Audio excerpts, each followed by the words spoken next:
Primo video didattico.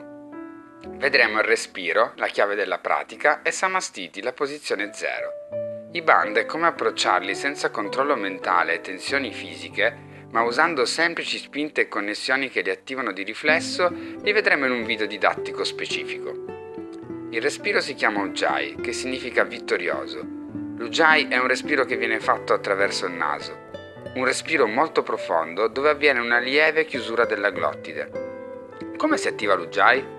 L'Ujjayi si attiva facendo un'inspirazione e un'espirazione profonda dal naso, cercando di allargare bene tutto il torace, sia avanti che dietro, che di lato, come un ombrello che si apre. È importante che il suono non arrivi dal naso. Ascoltate quello che non bisogna fare. Questo è sbagliato. L'Ujjayi è un respiro che arriva dal petto, quasi dal petto, dalla profondità della gola. Questo.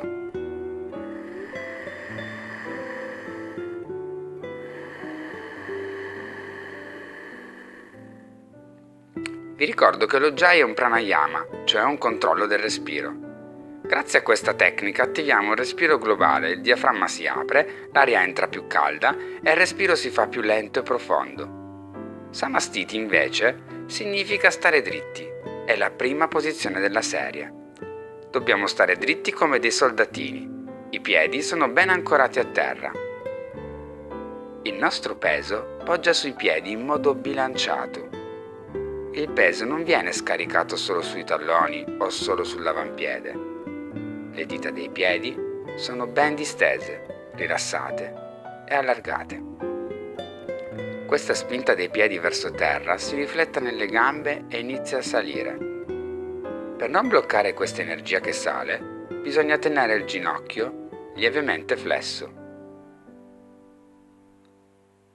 Le gambe sono dritte, ma le ginocchia devono poter sempre andare indietro per fare questo movimento. Non bisogna avere il ginocchio iperesteso, così. In questo momento non si può muovere il ginocchio indietro, questo è sbagliato, vanno lievemente sbloccate.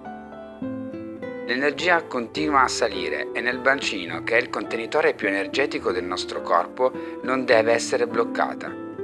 Quindi non bisogna portare il bacino troppo indietro. Questo è un problema prettamente femminile. Guardate cosa succede quando Gaia porta il bacino indietro, oppure troppo in avanti. Osservate spalle e schiena come si modifica la postura. Entrambe queste posture sono sbagliate, il bacino va lievemente retroverso in modo che la bassa schiena si raddrizzi. Va mantenuto in posizione neutra. La parte sotto l'ombelico, la bassa pancia, va mantenuta all'interno. La pancia resta rilassata. Questo è il livello fisico dell'Uddiyana Bandha che spiegheremo in dettaglio in un altro video. L'energia continua a salire attraverso il corpo, in particolare attraverso la schiena. Le costole devono essere mantenute all'interno. Sono un punto importante dove spesso si blocca l'energia. Infatti, quando le costole vanno portate molto all'esterno in questo modo, guardate la schiena come si blocca dietro. Vanno lievemente all'interno. Le spalle vanno portate in posizione neutra, che non è in avanti, non è in alto e non è troppo indietro. Questo blocca la schiena nella parte posteriore. Ma vanno tenute in posizione neutra, con il petto bello aperto, la testa spinge verso l'alto. Immaginate come una donna africana che porta una cesta sulla testa o un re con una bella corona d'oro massiccio sulla testa. La testa deve spingere verso l'alto, come i piedi verso il basso. Il collo non va chiuso, la testa non va portata indietro in questo modo. E nemmeno troppo avanti con il mento, e nemmeno con il mento basso. Guardate cosa succede alla postura. Il mento è lievemente rientrante in modo che il collo si raddrizzi con la schiena e la testa spinge verso l'alto. Grazie da Marco e Gaia, al prossimo video didattico.